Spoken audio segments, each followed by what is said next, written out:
In response to COVID-19, the government of Belize has implemented strict guidelines on persons to practice social distancing to reduce the spread and risk of getting COVID-19. Practicing social distancing is when one maintains a greater than usual distance away from another person. In public health, it is a practice to prevent sick persons from coming in close contact with healthy people. Recent studies are showing that social distance of 3 feet or more decreases the exposure of COVID-19. Before these restrictions, a person with COVID-19 could infect 2.5 persons in 5 days, 406 persons in 30 days. When you put into practice measures to reduce the exposure activities by half of that one infected person, in 5 days you would possibly only infect 1.25, 30 days, 15 persons. Reduce the exposure of that infected person by 75%, in 5 days you infect 0.625, in 30 days 2.5 persons. Remember, the virus does not move on its own, people move it. The more space between you and others, the harder it is for the virus to spread. A health and wellness message from your Ministry of Health.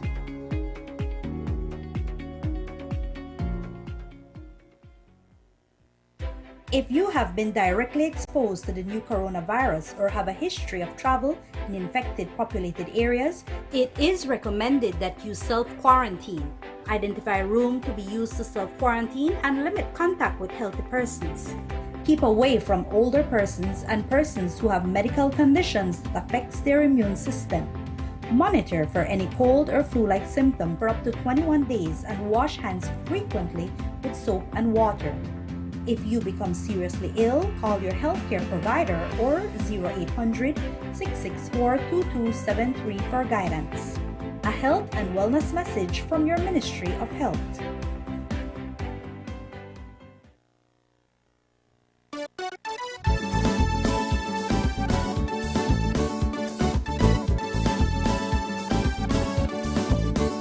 If you have a cough or a sneeze, cover up to the right thing, please. Boys and girls, the entire family, help protect the weak country. Wash your hands properly. Wash your hands regularly. Soap and water is all you need to scrub and rub naturally. Coronavirus, seriously, it took over the world practically. Stealing lives with no remedy. Yeah, everybody see our casualty. Boys and girls, the entire family, help protect the weak country. Wash your hands properly. Wash your hands regularly. Soap and water is all you need to scrub and rub naturally.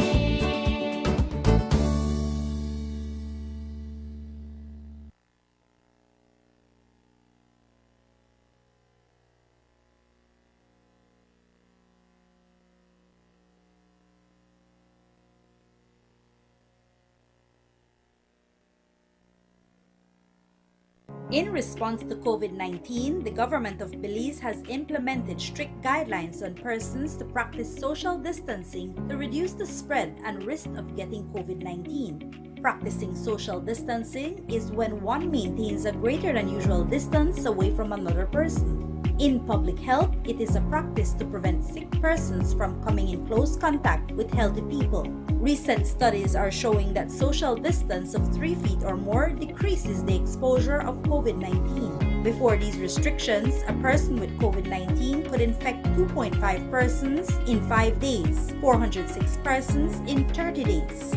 When you put into practice measures to reduce the exposure activities by half of that one infected person, in 5 days you would possibly only infect 1.25, 30 days, 15 persons. Reduce the exposure of that infected person by 75%, In 5 days, you infect 0.625. In 30 days, 2.5 persons. Remember, the virus does not move on its own. People move it. The more space between you and others, the harder it is for the virus to spread. A health and wellness message from your Ministry of Health.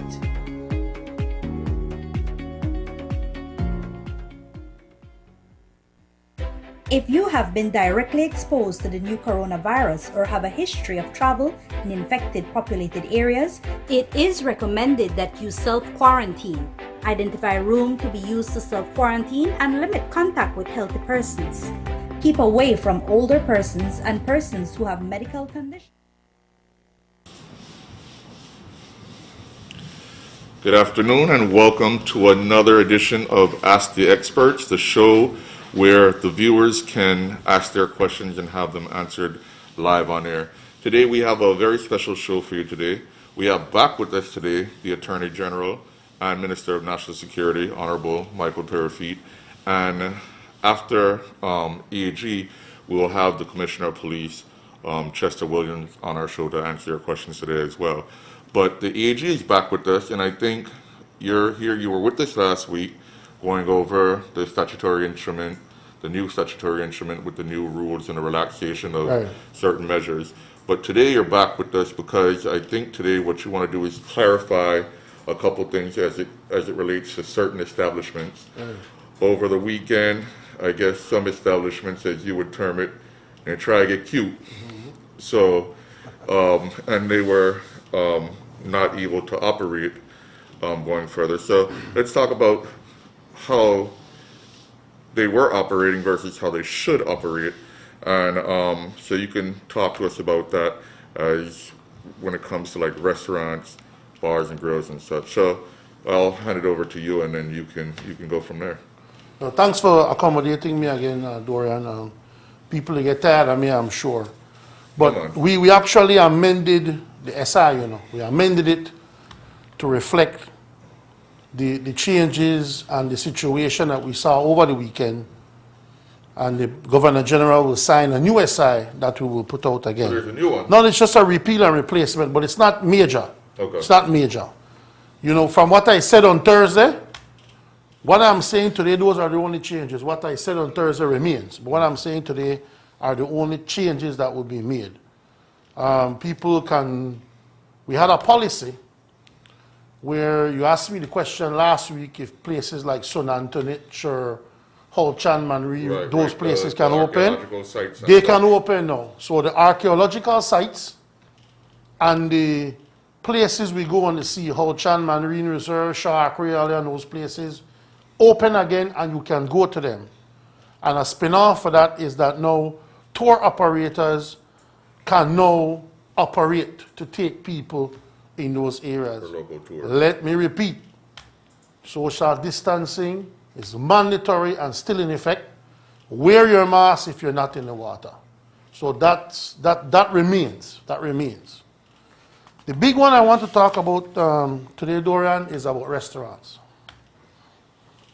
We noticed something over the weekend, and then I want to say something when I'm done after that about something overall. You have two types of establishments that sell food and liquor. You have, in a technical term, places that are restaurants, which means that these things have restaurant licenses. And when you have a restaurant license, you are allowed to, of course, serve food, but a unique feature of the restaurant license is you are allowed to serve alcohol with the food.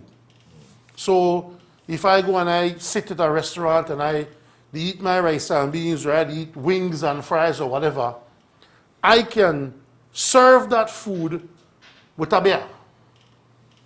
Or if I'm eating a certain type of food or dinner, whatever, I can serve that dinner with some wine. Even though it's a restaurant, you're allowed to serve liquor, but specifically only serve that liquor with the food. Or maybe one drink before your food, and maybe a drink after the food, and then you leave. But it's not like it's operating like one bar, Now a restaurant, you need to eat. You go there for go eat, you don't go there for go drink. Just as some people like to enjoy a little bit of alcohol with their food, and you're allowed to do that as a restaurant.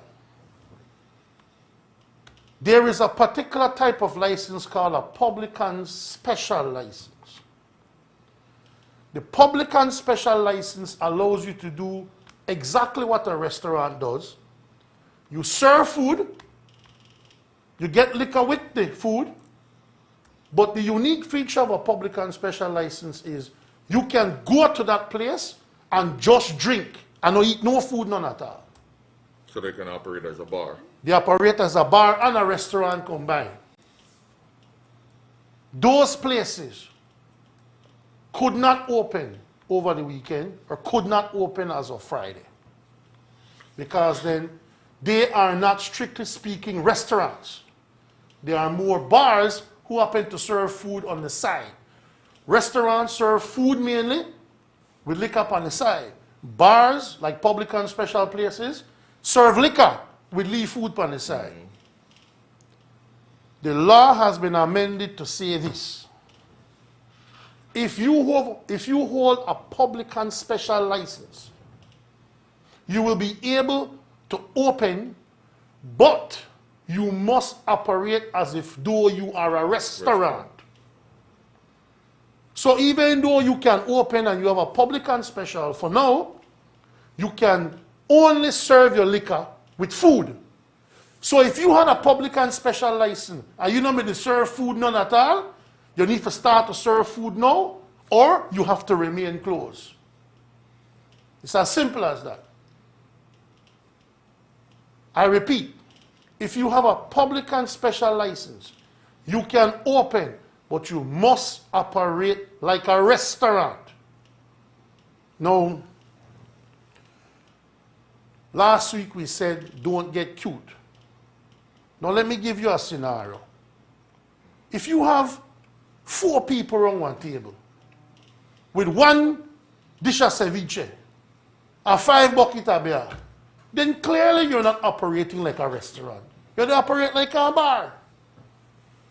You will be closed down if you do that, and the recommendation will be for you to lose your license. So people who have publican special license, don't try to get smart because the police just as smart. You are a publican special place now. You can operate just like a restaurant. A person can't go in there just to go drink. You have to go in there to eat, and then you have maybe a drink or 2 with your food. It doesn't change the law that says clearly it must be by reservation. It must be an open-air restaurant. No more than 10 people at the table. Tables are 6 feet apart. That does not change.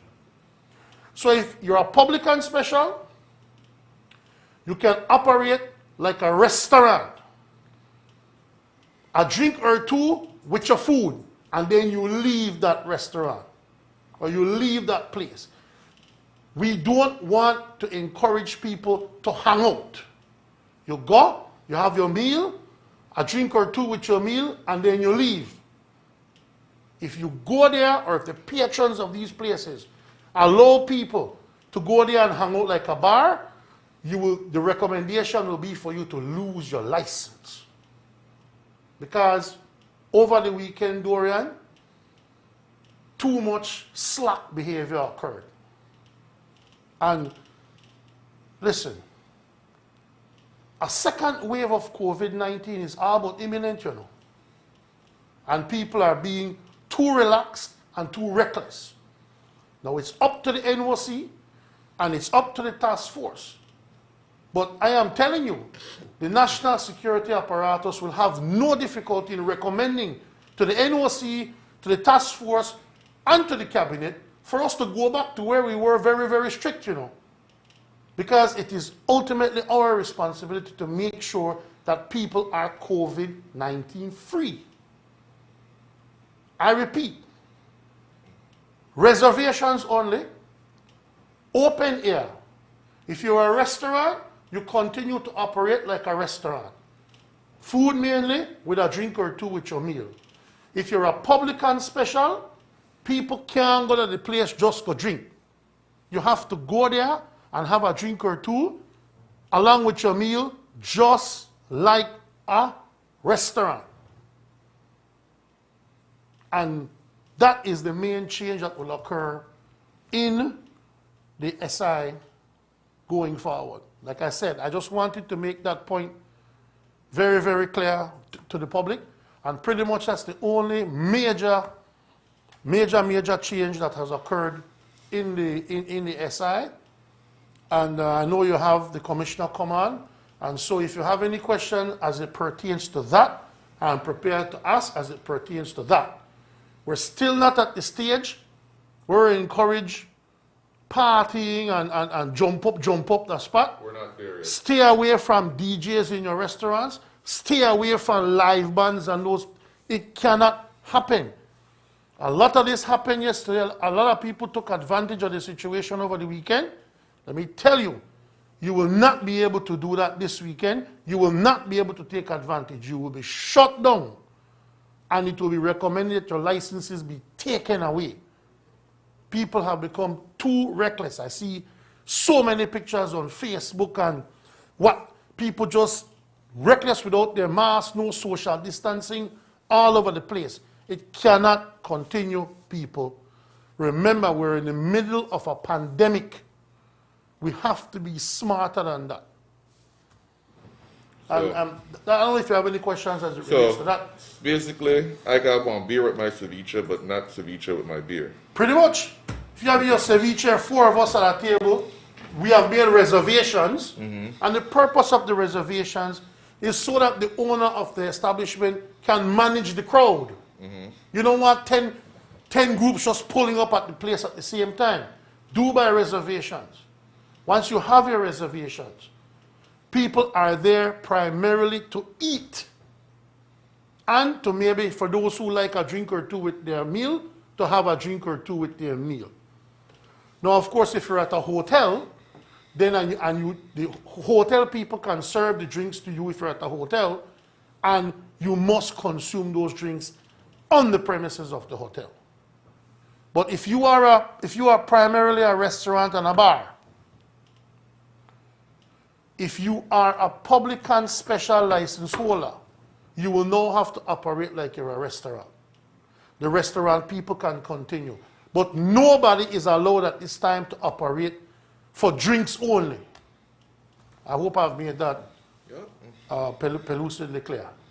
Been very clear on that. Are there any other changes? No, not change. I mean, I cleaning up of it a bit and made just administrative changes, just minor changes to it. Nothing major that changes the meaning of what we were doing before.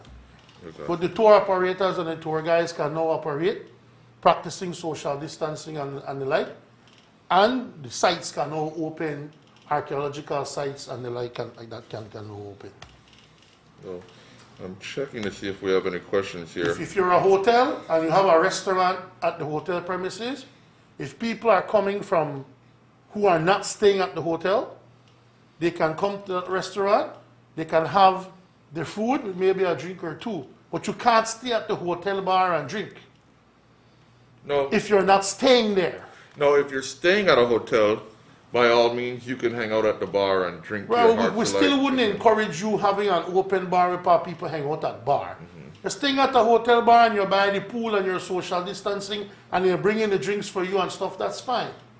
But you have to social distance and you must stay on the hotel premises. If you're not staying at the hotel, you can't take advantage of that and go to the hotel to spree at the hotel bar and then go home. You can't do that. You have to be a guest to be able to enjoy the hotel bar maximum. Okay, thank you very much for that clarification. I'm checking to see if we have any questions here. It seems that you've been rather clear because I don't see any questions pertaining to this. I do have some questions when it comes to national security, but... and listen, don't get me wrong, Doria, nobody drink more than me, Carry a liquor in your room and drink it. Drink to your heart's content in your home and in your room. because then you are in the privacy of your own quarters, and clearly you won't be in a crowd. We're trying to protect people from being too close to each other in the midst of this pandemic. And I think you hit on something when you said that because of the relaxing of a lot of measures, people tend to feel that we're in the all clear. As we see in the U.S., there are still 2,000 people every day dying. Right. And if we were to get hit with a second wave, luckily, the first wave that we got was very mild and we were able to contain that. Yeah. But if we are to get hit with a second wave, then it will have a much greater impact on our health system, on the economy and everything, and we will end up going back to where we were, and probably even harsher measures than This we is were. what I'm saying. If we have a second wave and it hits us while we're being reckless, then we are going to be in trouble. So we have to be careful. I can't believe I got the report. 48 people last night broke curfew, you know. 48 people in the country did not respect the curfew. I mean, come on. We need to work with each other. We don't want to go back to the days when we were extra strict. But if we have to, we will. Let me see if I might have a... So remember, if you're a restaurant, you serve primarily food, you're open air, reservations, 6 feet apart table, you can serve your food with a drink or two. If you have a public and special license, you will now have to operate as a restaurant going forward until the state of emergency is over. So a person can go to a public and special place, but once you get there, you cannot just drink. You have to eat the food and only take a drink or two with your food. Okay, hold on. Let me see something. I see a question here. Okay. I have a question here. With the SI for restaurants, tables need to be 6 feet apart, but chairs being 2 to 3 feet out from the table, you end up with customers 0 feet apart. So how does that... I don't know. Figure it out. Figure it out. Make sure that you have space in your restaurant. Okay. If you don't have all that space, then you can only accommodate 10 people at a time at one table. Well, AG, thanks for coming on and clearing that up. We'll go to a break now, and when we come back, we'll have the Commissioner of Police, Chester Williams, on to take your questions. So we'll be right back. Stay tuned.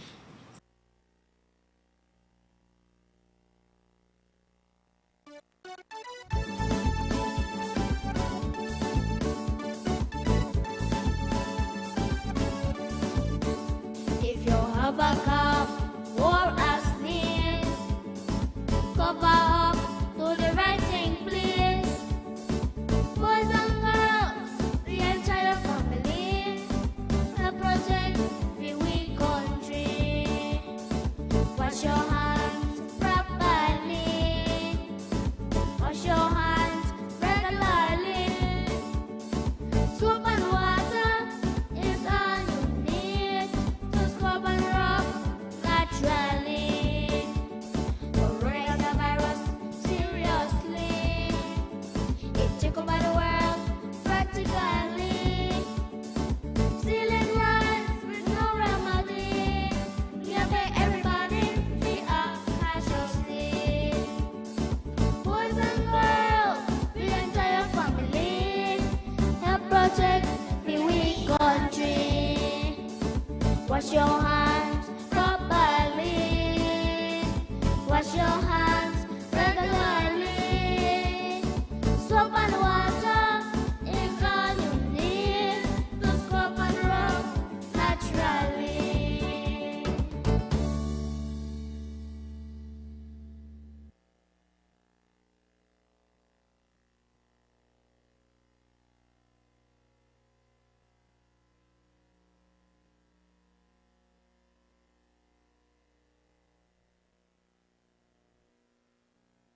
In response to COVID-19, the government of Belize has implemented strict guidelines on persons to practice social distancing to reduce the spread and risk of getting COVID-19. Practicing social distancing is when one maintains a greater than usual distance away from another person.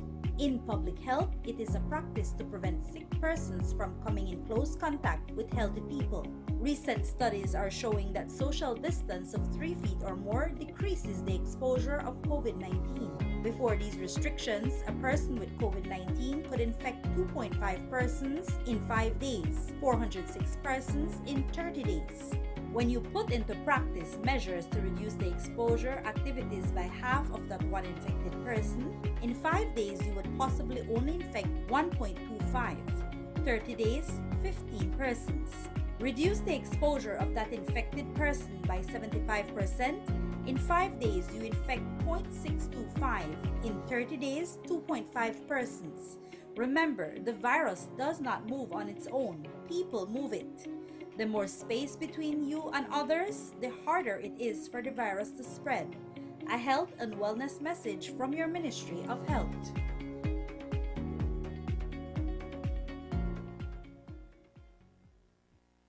If you have been directly exposed to the new coronavirus or have a history of travel in infected populated areas, it is recommended that you self-quarantine. Identify a room to be used to self-quarantine and limit contact with healthy persons. Keep away from older persons and persons who have medical conditions that affects their immune system. Monitor for any cold or flu-like symptom for up to 21 days and wash hands frequently with soap and water. If you become seriously ill, call your healthcare provider or 0800-664-2273 for guidance. A health and wellness message from your Ministry of Health.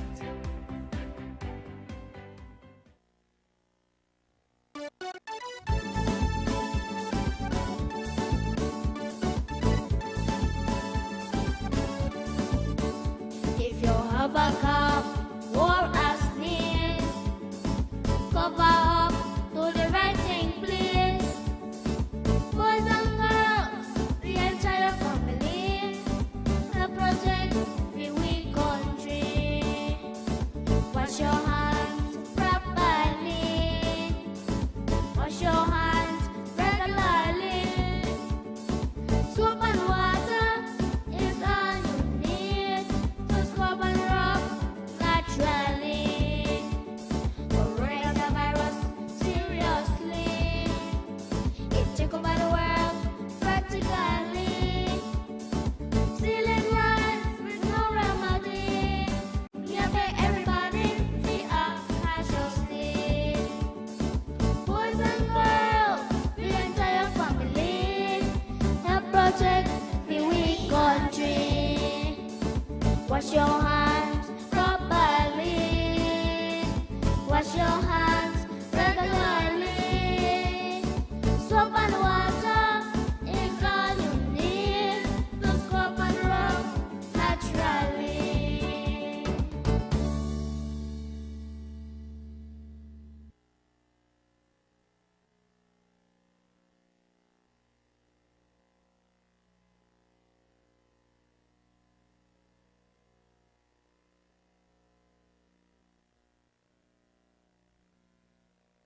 In response to COVID-19, the government of Belize has implemented strict guidelines on persons to practice social distancing to reduce the spread and risk of getting COVID-19. Practicing social distancing is when one maintains a greater than usual distance away from another person. In public health, it is a practice to prevent sick persons from coming in close contact with healthy people. Recent studies are showing that social distance of 3 feet or more decreases the exposure of COVID-19. Before these restrictions, a person with COVID-19 could infect 2.5 persons in 5 days, 406 persons in 30 days. When you put into practice measures to reduce the exposure activities by half of that one infected person, in 5 days you would possibly only infect 1.25, 30 days, 15 persons. Reduce the exposure of that infected person by 75%, in 5 days you infect 0.625, in 30 days, 2.5 persons. Remember, the virus does not move on its own, people move it. The more space between you and others, the harder it is for the virus to spread. a health and wellness message from your Ministry of Health.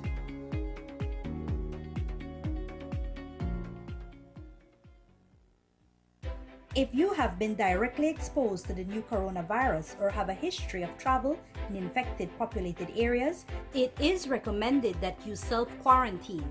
Identify a room to be used to self-quarantine and limit contact with healthy persons. Keep away from older persons and persons who have medical conditions that affects their immune system. Monitor for any cold or flu-like symptom for up to 21 days and wash hands frequently with soap and water. If you become seriously ill, call your healthcare provider or 0800-664-2273 for guidance. A health and wellness message from your Ministry of Health.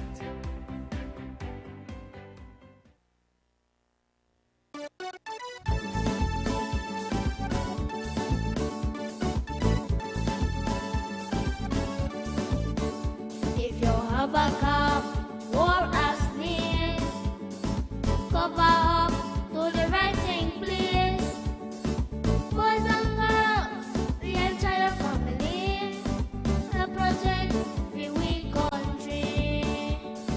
Wash your hands properly. Wash your hands regularly.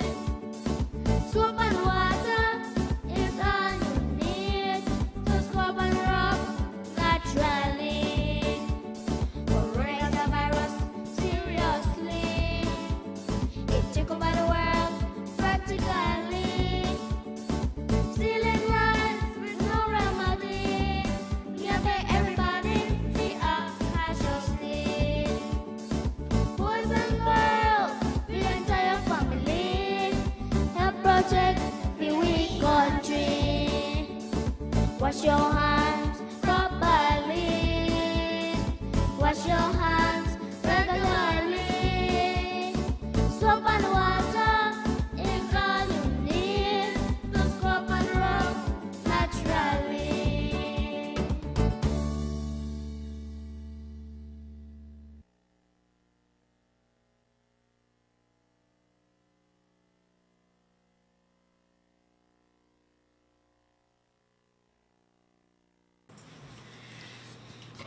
Good afternoon and welcome back to Ask the Experts.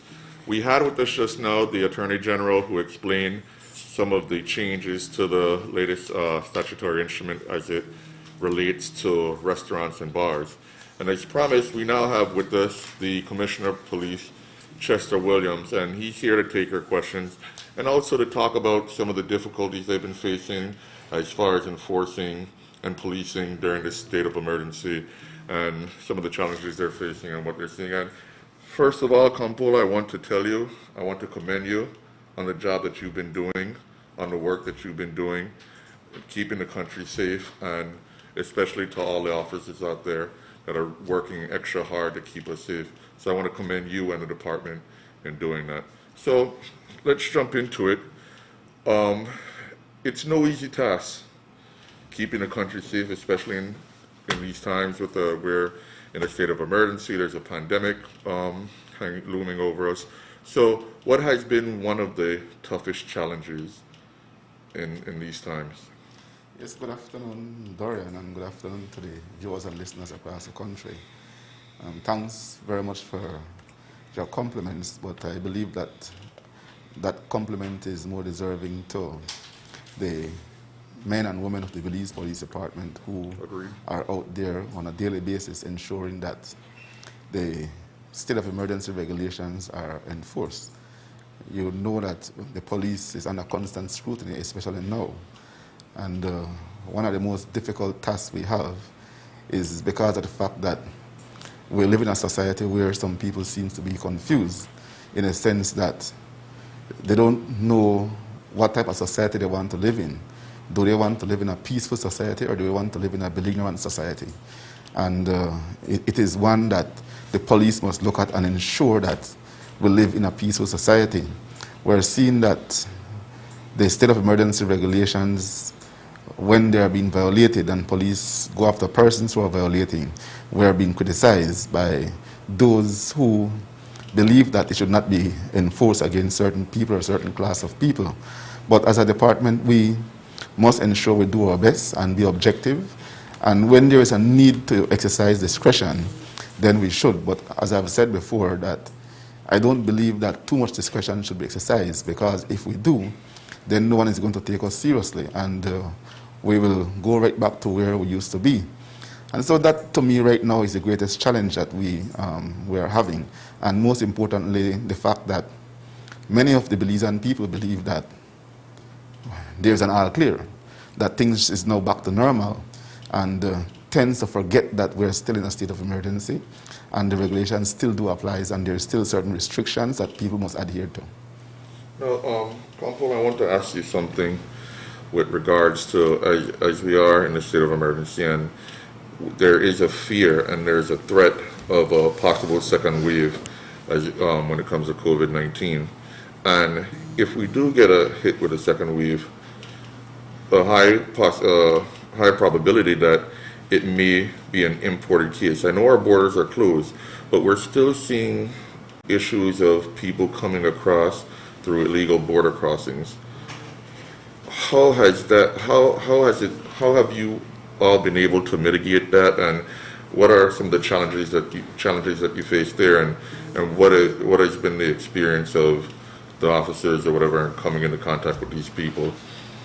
Well, one of the greatest challenges is the fact that the border is extremely big in terms of length, particularly between Belize and Guatemala, and as well as the portion with Belize and Mexico. And we must also bear in mind that we also have the maritime border with Honduras. And so we're bordering 3 countries where the spread of the coronavirus is somewhat rampant. I was listening to the news this morning and I saw what is taking place in Mexico. And I believe that they are currently averaging like 800 deaths per day resulting from COVID-19. And the cases are growing significantly across the border. And so, as Belizeans, we need to bear in mind that the safety of our citizens come first. And it is with that spirit that we do our utmost best with a view to ensure that we police the borders as best as we can. I am sure that you're going to agree with me that no matter how much persons we put along the border, that people will still find a way to come in illegally. But I am sure that our efforts is significantly reducing the amount of persons coming across the border illegally. And when we catch these persons, it is important that they be punished swiftly and severely, so that the rest get the message that, you know what, we cannot take no chance and go across the Belize, because if we're caught, the consequence is going to be X, Y, and Z. And that will serve as an effective deterrent for those who may wish to do so. And so, yes, it is very challenging. We have boat patrols with the BDF in the Rio Hondo, and then we have mobile patrols with police and BDF in the Botes area and the Santa Cruz area. We also look at the Cala Creek area between Belize and Guatemala, as well as Arenal. Then we have Halacte. So these are areas that we are trying as best as we can to man with a view to prevent or reduce the amount of persons who are coming over illegally. And this is why I'm saying that as a nation, we cannot be too loose and too relaxed, where we're seeing that people are doing things that is still forbidden by the regulations. Let's look, for example, at what happened over the weekend in Kamalote village, where we saw a huge number of persons gathered under the guise of getting land. I don't know if the land minister was there, or we have a new minister of lands, I don't know. But the gathering was outright illegal. If you go into the regulations in section 5, it speaks to the restriction of movements during this time of state of emergency. And it is saying that if you're not moving for one of the reasons stipulated in the regulation, then your movement should be restricted. If you're not moving to go and get service from one of the authorized business within the regulation, then you will be moving outside of the allowed purposes. And so what we saw over the weekend in Cotton Tree was an outright case of a number of persons who were gathering illegally, and they all breached the state of emergency regulation. Notwithstanding that, we're still trying to see how best we can be reasonable with people, because as much as we have video footages that shows us exactly who are out there, and we can proceed against them. We believe that these persons, for the most part, were out there because they were invited to be there by one or two individuals. And so we're only dealing with the persons who caused them to be out there instead of dealing with the whole crowd. I was going to ask that. I know the organizer has been charged, but Yes. I mean, there are provisions to where, I mean, you could look at the video footage and technically everybody who was there can be charged. Yes, they can. And again, this is what I want people to understand. It is not that the police want any confrontation with anybody. I don't think this is the time for us to be having any confrontation. I believe this is a time for us to unite as a people. We all need to do our part to ensure that we prevent or stop the continued spread of the virus in our country. What happened out there, again, put a number of persons at risk. Can you imagine if one person was out there and that person had the virus? How so many persons could have been infected? Because when you look at the video footage, people were not even practicing social distance. Some people were not wearing masks. So all of these are things that could have caused the virus to spread. And to me, it was reckless. And to see that what was being said, that it is getting land for poor people. When I look at some of the persons in the video footage, these are not poor people. The organizer himself had been down this venture before, and he had been issued land by the government in another part of the country where he had gotten his share. Why is he doing this again and trying to pull or to play on the emotions of people to join him in an illegal act? Then some people expect that while this occurs, the police must just stand idle by and just allow an illegal activity that puts a number of our Belizean people at risk to just go on. We cannot operate like that. So let me, as you're going there, let me ask you about this. I mean, one of the illegal acts was the social gathering under the state of emergency. But what about the other illegal act as far as when it comes to promoting squatting? So how is that policed or enforced? Or because the land is private property, and now so does the landowner need to make a complaint? Or I mean, they're very open about it's private property and they're going to clear it and take it or whatever. So how is that? How is that? Well, I'm not sure if there is such an offense as promoting squatting, but there is surely an offense of trespassing. And again, we need to ensure that we be careful of the things that we tolerate. And I say that to say this. There is a process for one to own land in Belize.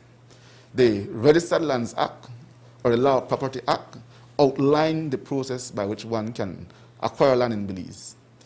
And if it is that you believe that you're entitled to a piece of land, then you are expected to go through that process. And we cannot allow a person to, whenever he feels like he can take some of the land, he just step in, bring a crowd and do what he wants to do, then his conduct will be endorsed by the state and then makes it legal. We cannot do that, because if we continue to do this, the individual will sooner or later come and take your land and my land if he believes that he's entitled to it. So we have to ensure that we do things the way it ought to be done, especially in the era that we're in. We're in a time of pandemic.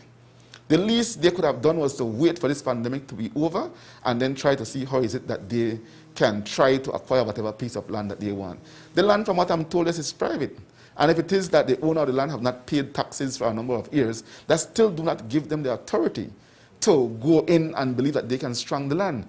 There is, again, process by law that would allow the state, if it is that the person have not paid land tax for a number of years, for the state to acquire that land, but it goes through a process. So they could have brought it to the attention of the state and say, well, you know what, this land is owned by so-and-so, and so they have not paid land tax, and what we have been made to understand. The state do its due diligence, and if it found that that was the case, then you write the person, because you have to give the person due process. Write the person, explain to the person that they have not paid land tax for a number of years, and they are being given so much time to pay the land tax. If they don't pay the land tax, the land will be repossessed by government. That's the process to go through. Not to go on a person's land and clear and think that you can distribute it to people. It does not work like that. And like I said, in this time, we have to ensure that the society we live in is one that promotes peace, not a belligerent society. We cannot do that. Because then if everybody start behaving like that, then what kind of society are we going to have? So we need to decide our mind if we're going to promote peace or we're going to condone stupidity. So we have to strike that balance. Okay. Let me jump into a couple questions that I have here. One of the questions, one person asked, I don't know if you have these figures on here or you know them off the top of your head, but how many people have been charged so far in relation to state of emergency violations? It's around 1,300. Wow. Yeah. Wow. And that's over the course of what, about 6 weeks, 2 months, or something to that? Since the 24th of March, I think. Okay, yes, about 6 weeks or so. Yeah. Okay. Another question here is, let me see here. Okay, so people in villages have their garbage piling up. Now, apparently they're not, the garbage trucks aren't coming to collect their garbage, and it's piling up. They want to know if they're allowed to burn their grass. Or burn their garbage. Is that legal? That would not be legal. I would advise them, if they have a vehicle, that they can put the garbage in and take it to the garbage site within their community. That would be best, because if it is that you go and burn the garbage, then you may be captured by the regulations that say that you are not supposed to burn anything within the municipality or even across the country. So burning garbage, it will annoy your neighbor. Your neighbor is surely going to call the police on you, and the police is going to arrest you. Okay.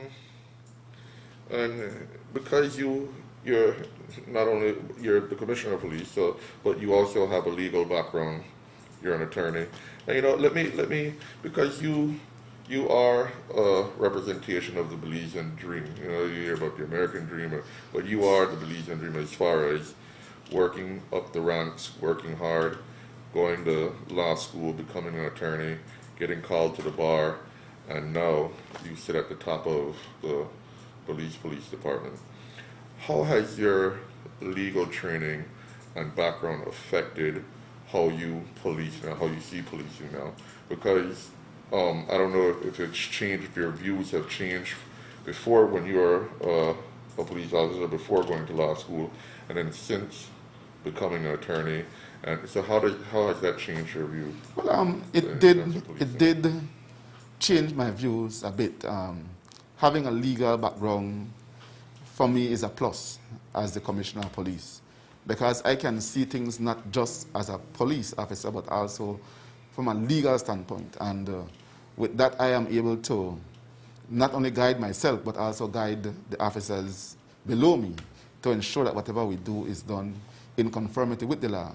And so for me it's a good thing, and I encourage other police officers to do the same. We have a few officers now who have also gone through that process and are back with us. And we try as best as we can to keep them, because I honestly believe that the police department need to have more attorneys. We are living in a society that has become more litigious. And with that, we'll see that as a department, if we cannot meet the expectation of people from a legal standpoint, then our credibility will surely go down even further. We are already living in a society where we're seeing that more and more people are going back to school, are taking paralegal courses. I teach at Wesley Junior College, and I can tell you I have a number of students who are in the paralegal division. And if it is that you have a society who knows law more than the police, that too can pose a challenge to the police officers. And so I try my best to encourage my officers. If it is you cannot make it to law school, try to at least go and do a paralegal degree, and that will help you as a police officer to be able to discharge your duties in a more effective and efficient manner. Yeah. One of the questions here is, and we spoke earlier about illegal border crossings, but this person is specifically asking about RNL. RNL is a hotspot for contraband and illegal crossing. What is the police doing to address this, and what is your presence like there? We do have a patrol in the RNL area, a combined police and BDF patrol. And they have a vehicle that they use to ensure that they patrol the RNL road and patrol along the border areas. And so our presence is there, but that is not to say that we are going to say conclusively that no illegal crossing is happening. Because I've said before that the border area is so wide that we cannot cover it all, but we try our best to cover as much as we can. And I can tell you that we have intercepted a number of persons who had tried to come into the country illegally. And we want to ensure that continues so that the people who may want to do it may get the message that, you know what, if we go across the border to Belize, we'll be caught. So the greater the number of persons who are intercepted, the lesser the risk is going to be for those who may want to come over. Okay. Another question here. What will happen to the officers responsible for the escape of 3 Mexicans? That matter is being dealt with by the Belize Defense Force. As I said before, that they did not escape from police. They escaped from the elements of the BDF who were manning the quarantine center. And I spoke to the CEO yesterday, and the CEO said to me that, not yesterday, on Saturday, and he said to me that it's an internal matter being dealt with by the military, and those officers who were working there at the time, they may have been negligent, and as such, they'll be brought up on disciplinary charges by the BDF. Okay. This question keeps popping up.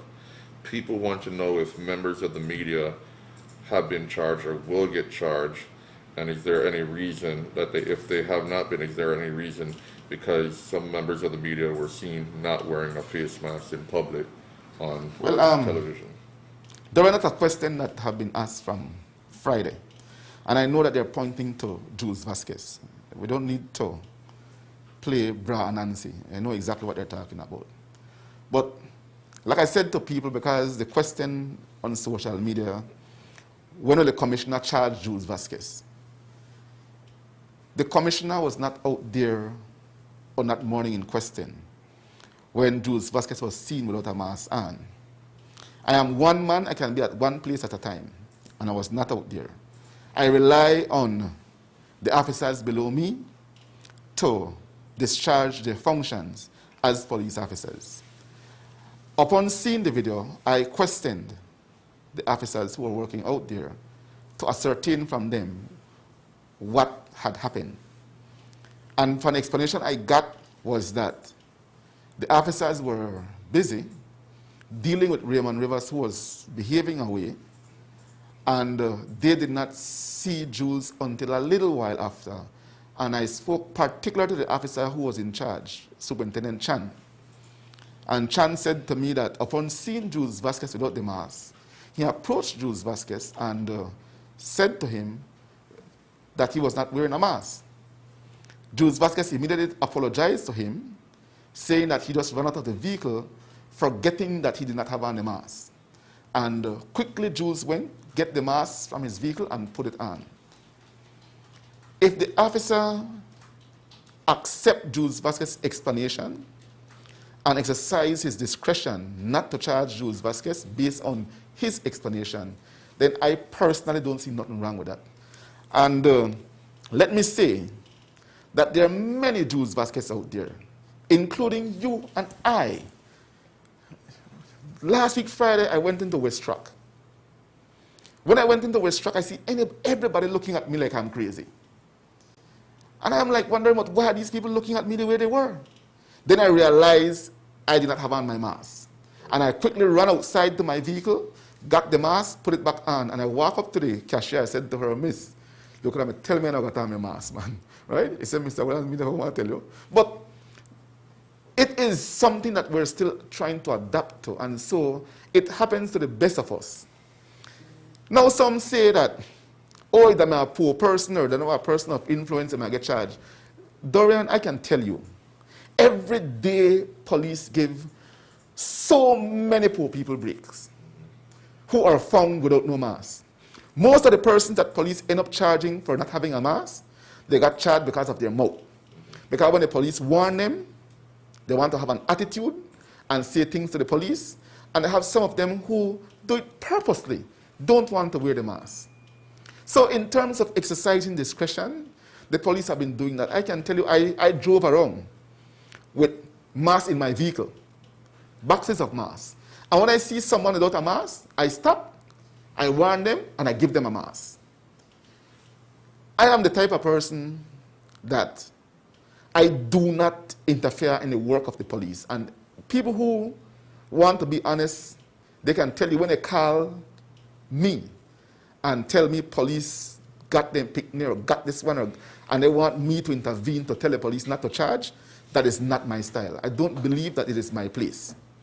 unless it is a situation where a person has been aggrieved and go to the police and make a complaint, and the police refuse to investigate the person's complaint, then I will intervene because the police have a duty then. But when it comes to an issue of an officer meeting a person without a mask, and a person give the police an explanation the police is satisfied with, I have no place to go and tell the police to charge the man. That is not my place.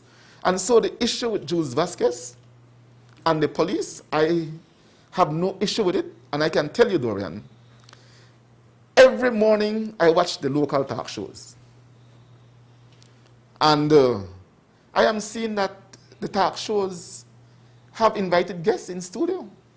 And not the host nor the guest is wearing a mask, when by law they should be wearing a mask. I brought it to the attention of the media last week, and I said to them that they need to wear a mask in the studio, especially when they have a guest in. Some of them have an issue with it. I guess you saw the trend. But it is the truth. They need to have on a mask. But on another sense, we could understand why they may not want to wear the mask. They are communicating. They want people to hear clearly what the guest has to say. Or in the case of the news anchor, because you and I know that some of these studios is not only the news anchor who is in studio. The cameraman or some other technical person is in studio with the news anchor. But the news anchor do not have on a mask. But again, we understand that because they're trying to send a message, and I want the listening audience to receive that message clearly, then they may not want to use a mask because it will, to some extent, buffer the message. And so we understand. So let us not try to be where we're trying to pick on one person because you believe that person have influence, which I don't know what kind of influence Jules Vasquez have, but according to some people, he do. The law is not about that. The law is about trying to be as fair as we can to people, to discharge our duties as police officers as reasonable and as professional as we can. Okay, thank you for that explanation with regards to that. Now, another question we have here is, what is the rationale of having the curfew continue at this time? There is a very good rationale behind it. The curfew, for me, needs to remain in place because, one, it helps us to be able to keep a better grip on the crime and the crime situation. Two, it minimizes the amount of persons on the street at nighttime, not persons who may want to commit crime, but who may want to be on the street for different reasons. And if it is that we maintain the curfew, then that helps us to be able to ensure that there aren't much people on the streets, and it allows the police to be able to police the society more effectively. Because if we have to focus on people who are out, maybe doing things other than crime, then we still have to focus on ensuring that the criminals do not go and operate and do what they need to do in certain areas, then we are already stretched too thin. So in terms of our manpower, the curfew helps us to be able to ensure that we keep the society together, that crime and violence do not become rampant. Okay. Another question here. So, when laws are passed in the SI, are these, and a lot of times the SI is drafted and it's signed by the Governor General, and the law is going to effect the following day. So when these laws are passed in the SI, are these laws explained to the officers? And what this person is saying, because they feel like a lot of times the officers don't understand the laws that they're enforcing, and sometimes get it wrong, or, you know. Yes, for sure. Myself and the legal officer, Mr. Jones, and if you look, I even do it to the public on Facebook. I do it for my police officers as well. That we do our best to explain to them what the new law is about, what are the restrictions, and what are the offenses that one can commit under the new SI. Mr. Jones even sent out a document, a guiding document, in terms of the restrictions, the charges, the specimen, etc., to be able to sensitize the police officers on what the law is about. But sometimes, you know, Dorian, we have a reading issue, where we send out these things and some people don't read it. And that is what creates some of the problems at times. And I've also said to them that when the SI just come out, we try to give people that 1 day grace period that people could read and understand the SI before we enforce. Right? So for the first day, we only warn people. And then after the first day, then we enforce. And with a view to try to be reasonable with people, that people really get to understand what the law is about so that they can comply. Right? So to answer the question, yes, we do. Let's see here.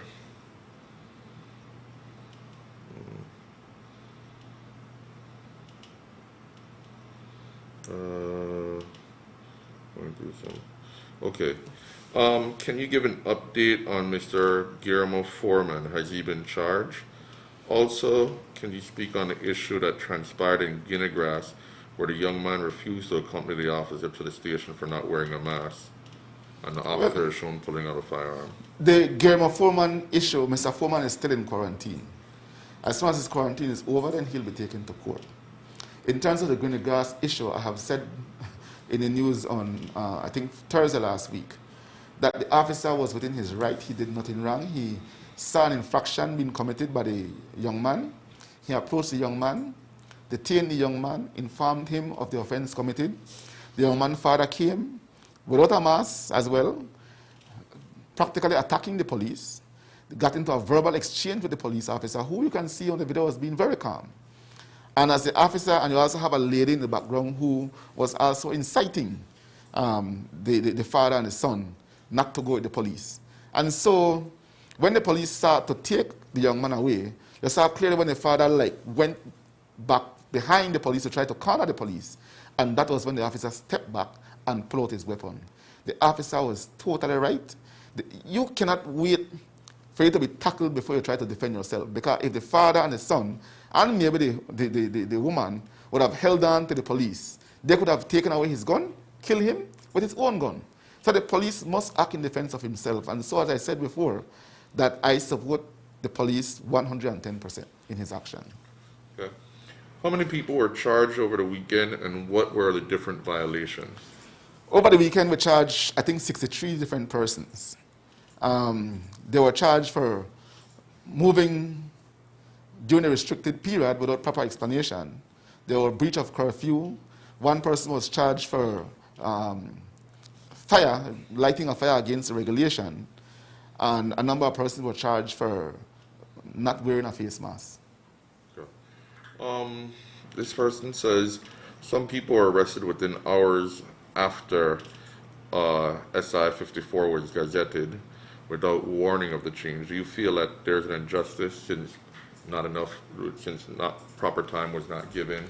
I can't remember which one was exactly SI 54. But in general speaking, when these new SIs come out? Like I said before, Dorian, once a new SI come out, the new provision of the SI, we try to give that 1 day grace period. Mm-hmm. Now, SI 54 was not a new SI. Yes, certain aspect of it was new. So, like right now, an SI will be signed today that has 2 new provisions. Now, these 2 new provisions we're not going to enforce today. But not because this SI will be signed today that we're not going to enforce the entire SI. It is only the 2 provisions that are new that will not be enforced. But the old provisions in the SI will continue to be enforced today as well. Mm-hmm. Right? So if that is the case, then I would not know what that person is speaking about, because we try as best as we can to not enforce a new provision until a day later. Okay, let me ask you this. Are there protocols in place for officers at checkpoints? Because this person is asking, is it wise or prudent for police officers at a checkpoint to be holding your driver's license to check rather than the driver holding it out to show them? Because, you know, you could, the virus and transmission of the virus. So you guys have protocols set Yes, in we place do, for how- and I have explained that publicly as well, that police officers are not supposed to hold your driver's license. We ask motorists that they hold the license, they extend it out of the vehicle for the police officer to be able to read the license, and so on. If it is that officers are still holding people's driver's license, then that goes against our internal directives, because we have it in a memo that we sent out to every police station across the country, and we try as best as we can to sensitize every police officer in terms of what the protocol is. So if that is happening, then it's against our protocol. Okay, are you guys enforcing the law when it comes to food vendors? The question here is, from what time can a food shop open in the morning? From what their understanding is that restaurants are allowed to open between 8 a.m. and 7 p.m. But there are places that sell tacos, but they're not street side vendors. They're like, taco shops or whatever, and they open from 6 in the morning. How are you dealing with that? Are you enforcing that? Is that one of those things where it's not? I know, Dorian, that the government have been trying its best to not to take away people's livelihood. But the SI, like you said, did stipulate that they're to open at 8. If it is that you're a street tacos vendor, you're not supposed to operate. So we have advised the tacos vendors, if you want, because we have to understand that people need to eat. So we cannot be too harsh on people. We have to have that humanitarian aspect in us. So we try to work around that and advise the tacos vendors to sell from a house. So you can sell from your house, and then people come and pick up and go, as opposed to being on the street and sell. And we have seen that a number of the tacos vendors have adopted that method. But the opening hours, we must stick to what the law is. The law is 8 o'clock. So we want to encourage people to at least confirm to that aspect of the law. Open at 8, and you should be closed by 7 p.m. at night. Okay. Another question here. And the same thing goes to the barbecue vendors, Dorian, because we do have some barbecue vendors who, that is their livelihood. We cannot take away people's livelihood from them. And so what we advise them, again, instead of selling on the street side, sell from inside your yard. And if you're doing it from inside your yard, then you're well within the law. You go ahead and do your thing and sustain your family. Okay. Can you speak to the difficulty of enforcing this new change in SI as it relates to restaurants? So how do you enforce that, where drinks are allowed during meals? Will officers be, coming into the establishment to see if people are drinking or eating? How is that really enforced? Well, there has always been this thing, Dorian, where people go to a restaurant just to drink. And you see them sit around a restaurant table, and you see bottles after bottles after bottles, and no food is being consumed. That is illegal from time immemorial, and that continues to be illegal. In a restaurant, liquor or alcohol can only be sold with a meal. Now, there was some issue over the weekend as it relates to SI 72, where some establishment owners believed that they could have opened when in fact they could not have opened. These are places like, I think, either Wet or Lazy Lizard in Placencia. You have our bar in Dangriga, in Belize City, and there was another place in Dangriga. But the reason why they cannot open, or they could not have opened, was because they are not a restaurant. They operate under a public and special license, and they have a trade license from the town or city council to sell food. That does not make you a restaurant. And so, while, yes, they could have opened only for the purpose of selling food to be taken off the premises, they could not have opened to sell alcohol. And so, people tried many different ways to try and bring themselves within the regulations. And so, you see today the regulation is now being amended, where now these places are now permitted by law to be open. So I just want to sound the warning, because if people in Placencia, Dangriga, and Belize City see these establishments open today or tomorrow, they may question, but why are these people open and they should not be open? Well, I'm saying now that the SI has been amended, and now places like those can be open. And it's not only those three, just that those three comes to mind, but there are many others out there that have similar type license as those three. And after the new SI is signed, they will be allowed to be open.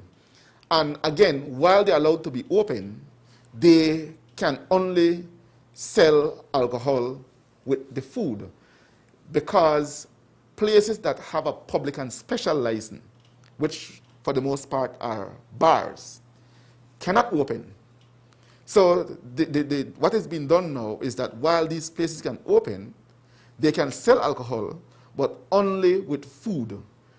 Nobody cannot go and sit there and drink and drink and drink and drink. That cannot happen. And again, may I remind people of section 16 of the regulation, 15 of the regulation, which speaks to the issue of social gathering or social activities.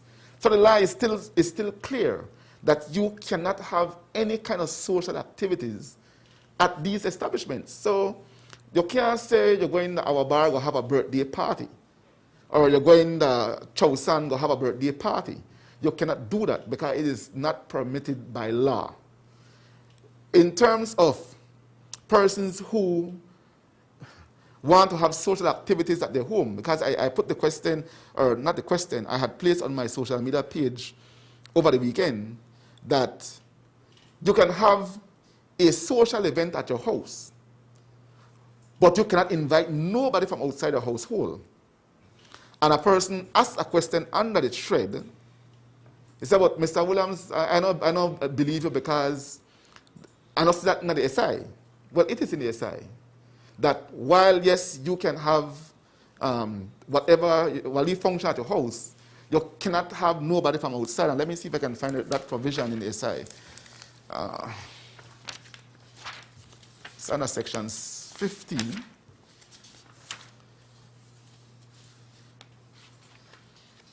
Yes, section 15, subsection A. It says, for the purpose of preventing, controlling, containing, and suppressing the spread of the infectious disease COVID-19, no person shall host nor attend, and the key question there, there is host or attend, a private party which include any person from outside of the immediate household of the house occupant. So, again, if it is that you want to have a social at your house, you can do so, but only with persons who live in your household. You cannot have no invitee into your household for that social event or party. So now that more businesses are opening, and there is a level of desperation throughout the community, especially when it comes to the criminal elements. More businesses are opening, and now they become targets. What is the police force doing, the police department doing to protect those businesses? Are you stepping up your patrols? Are you being more vigilant in looking after these businesses, or as opposed to just at checkpoints enforcing if people are wearing masks and such? What's happening on that front? Well, we continue our anti-crime operations and campaign across the country, all with a view to ensure that we minimize the occurrences of criminal activities. I know that you have been told that there was an armed robbery over the weekend, I think in Valley of Peace, yes, where the gas station was robbed. And I can say that 3 of the suspects are in custody. For that matter, they should be charged either today or tomorrow and will be taken before the court. But again, our efforts in terms of ensuring the safety of our citizenry remains at the top of our priority. We want that even though we're policing this pandemic, that we do not take our eyes off the issue of crime and criminal activities being perpetrated by those who might want to use the opportunity to go and commit crime. No, I know before there was a state of emergency, even prior to the state of emergency, with the COVID-19 pandemic, but there was a state of emergency before that where there was a spike in crime and gang members were detained. And I believe they were detained for a month or so, if I'm not mistaken. Yes, for a month, yeah. Okay. Have we seen, and they've since been released, have we seen any rise in gang activity? How has that been going?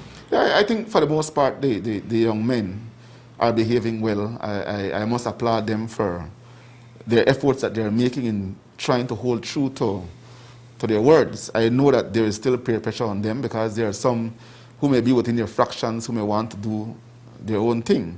But we are seeing that the work that they're doing with CYDP is holding.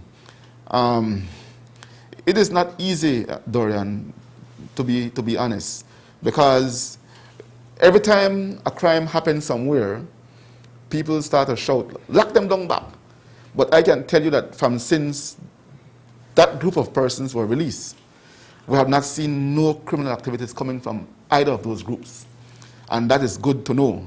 And we hope that it remains that way. Yes, we see few things popping up here and there, but those are not from persons who are within that group that were detained. And so maybe it is that other persons need to feel the wrath and so that they can understand that they need to fall in line and do what is right in terms of living among us, that they must have behaviors that is compatible with human behavior. And what do you think was the most effective part of this? Was it being detained? Was that the deterrent as far as, and you were very adamant about, holding them for 30 days and we are released, But if there are any problems, then we're going right back and the penalties will be more harsh. So do you think that's what got through to them? Is it the interventions on behalf of CYDP? I think there are several things that got through to them. Most of these young men are family people, They have children, they have girlfriends. And they really want to be out here for their families. And so that is a plus in the sense that they can think about their children and their girlfriend before they go and commit a crime and decide their mind, do I want to be out here for them or do I want to go to prison? So they have to look at that first. Then we have the intervention and mediation being done by CYDP, who try to stay in constant dialogue with them, along with Nuri Mohammed. And then we have, again, where they end up surrendering some of their weapons. That too was a plus for us. So all of those things combined, I believe, is what is helping them to be able to stay in line, and we hope that it remains that way. Okay. There in the Benke area, police are patrolling without uniforms or ID. This person says I have no problem with them asking me what I'm doing, but when I ask them which branch they're from, they get offended and they want to rough me up. And I asked them for their ID and they got mad. So are there actually police officers who are patrolling, not in uniform? We try as best as we can to have all our officers out. So our detectives, do not work in uniform. Right, they wear plain clothes. They wear plain clothes. But if it is that you see the plainclothes officers in a vehicle that marks police, you know that they're police officers for the most part. I just ask that you cooperate with them because they are also out there to assist in the prevention aspect of the police work. The fact that we're not having much crime being committed, we try to use the detectives in such a way that we can use them to prevent crime from occurring as well. So that's one of the reasons why they might see these officers in plain clothes. In terms of not having an ID, I don't know why is that. I know for a fact, though, that our ID machine had spoiled. We have ordered a new one, but because of this pandemic, we have not been able to get it. And I can say that the machine is a very costly one, but it is needed, and so we have gone ahead and ordered it. So hopefully we're getting that machine very shortly. Okay. This person says, people are misconstruing what Campbell said about using the curfew for policing and saying it's illegal since it's stated in the SI that the curfew is for suppressing the spread of COVID-19. Can you touch on that, or can it be twofold? I explained that just a while ago. It helps us because you have the issue as it relates to COVID-19. You have the issue as it relates to crime. So if we have the curfew in place to prevent the criminal elements from being out, it gives us time to spend to work on preventing the COVID-19. Well, Kampo, I think let me ask, here's another question here that just popped up. Can you discuss the screening being done for travelers at water taxis? Should town board employees be doing this? Is that legal?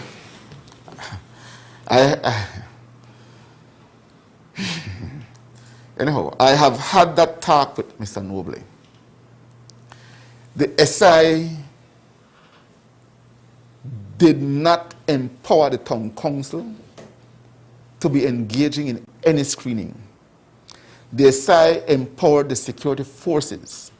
And I've said to Mr. Noble, under no circumstances must any employee of the town council be with the police asking people questions as to where they're going, why they're going. They do not have that authority. What the information I had received was that in order for people to go to San Pedro or leave San Pedro, they need to get some permit or some written permission from the mayor. And I said to Mr. Noble, if that is happening, it must stop immediately because the SI did not make provision for that. I trust and hope that it is no longer occurring if it were occurring. And that is all I'm going to say about that for now. Okay. Well, Commissioner, thank you for your time. Thank you because I know you're one of the busiest men in Belize, and you actually took the time out to be here with us and answer questions from the viewers. So we appreciate that.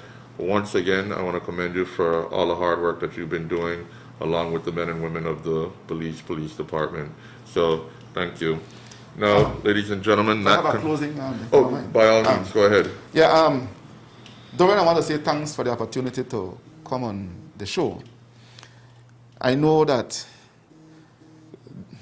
there is still a lot ahead of us in terms of policing to prevent a second wave. I can't say to prevent the spread because we don't have none right now, or to prevent a second wave. But I want my Belizean people to understand that the duty of the police or the security forces in this time is truly not an easy one. It is tiresome.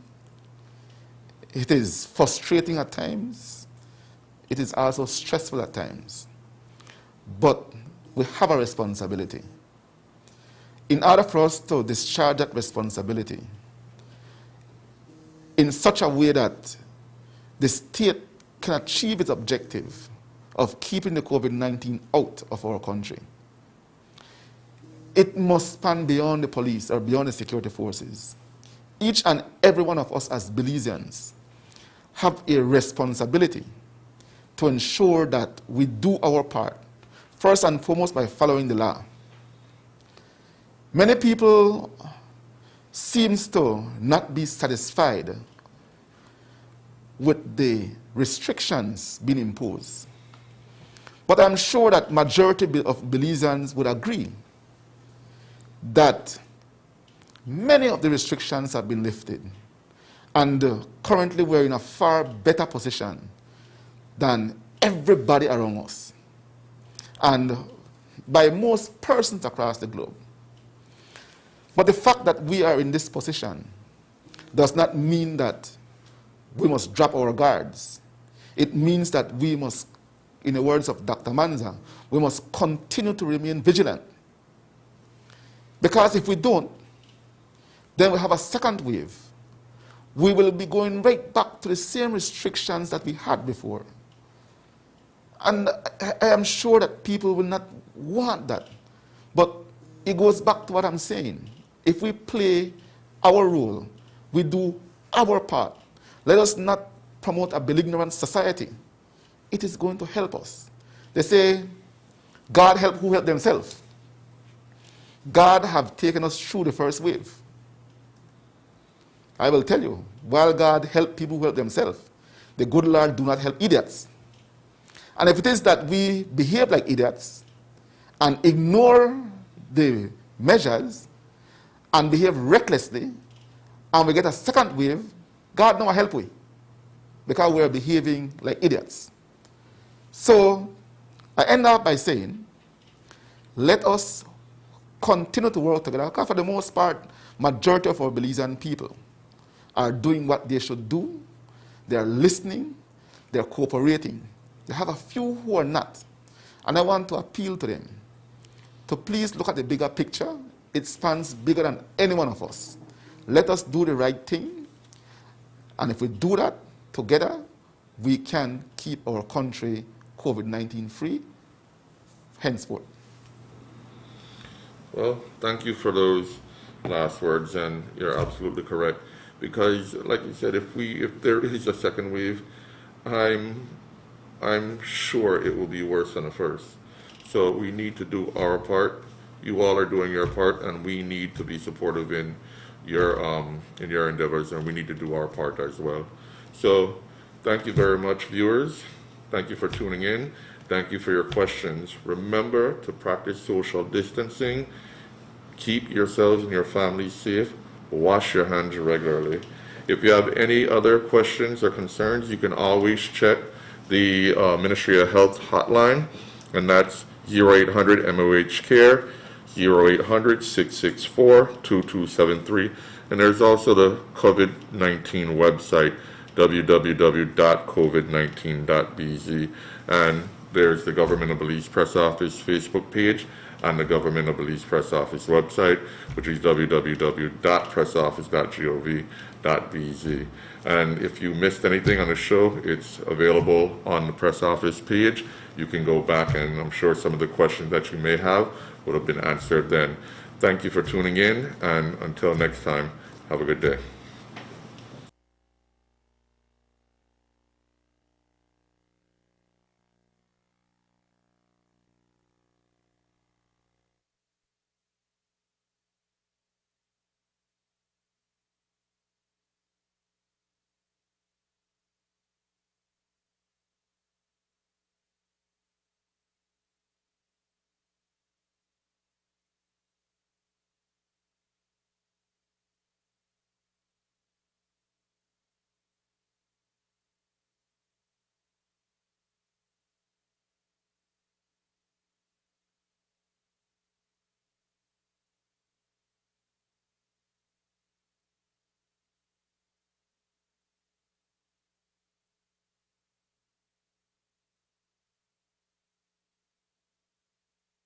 Dr. Ezike, but Dr. Wayne Duffus, who's our acting state epidemiologist, who first